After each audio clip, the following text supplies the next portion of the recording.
کا موقع ملا ہے وہ ہے فلسطین۔ تو میں اپنی تقریر کا آغاز کرتی ہوں۔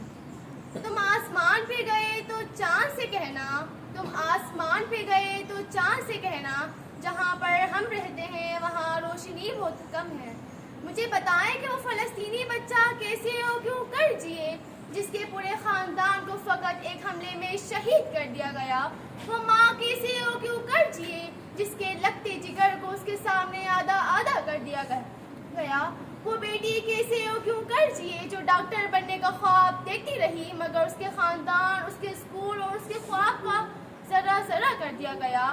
کہتے ہیں کاغذ کی بناتا تھا کشتیاں، کہتے ہیں کاغذ کی بناتا تھا کشتیاں، ہاتھوں سے پار لگاتا تھا کشتیاں۔ بچہ ملا ہے آج ساحل موت پہ، بچہ ملا ہے آج ساحل موت پہ، جو کل تک پانی میں بہاتا تھا کشتیاں۔ وہاں تو سب ہی بکھرا پڑا ہے، بچے لکھتے ہوئے چلے جاتے ہیں کہ کہاں ہے وہ جن کا سبق ہمیں کتابوں میں پڑھایا جاتا تھا۔ مسجد اقصیٰ کی دیواریں پکار رہی ہے، کیا مجھے بچانے کے لیے کوئی ایوبی نہیں آ رہا؟ پھر آواز آتی ہے، اسلام امن کا درس دیتا ہے۔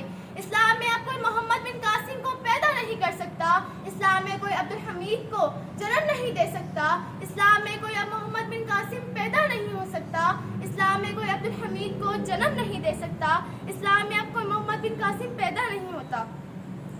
اب اسلام میں صلاح الدین ایوبی نہیں آتا، اسلام امن کا درس دیتا ہے، اسلام میں طارق زیاد ساحل پر کشتیاں کوئی نہیں چلاتا۔ اب کوئی پکارے صلاح الدین ایوبی کو کہ دیکھ مسجد اقصیٰ کا حال، اسلام کی بیٹیاں تجھے پکار رہی ہیں۔ تلواریں بیچ کر مسلح خرید لیے تو نے، تلواریں بیچ کر مسلح خرید لیے تو نے، بیٹیاں لٹتی رہیں اور تم دعائیں کرتے رہے۔ میرا آپ سے سوال ہے، آپ نے اب تک فلسطین کے لیے نعرے اور اظہار افسوس کے علاوہ کیا کیا؟ کیا آپ نے اسرائیل کے سارے پروڈکٹس کو چھوڑ دیا؟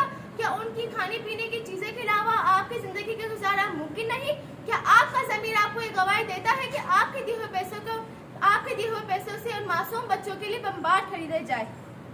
کتاب سادہ رہے گی کب تک؟ کتاب سادہ رہے گی کب تک؟ کبھی تو آغاز باب ہوگا، جنہوں نے بستی اجاڑ ڈالی، کبھی تو ان کا حساب ہوگا، کبھی تو ان کا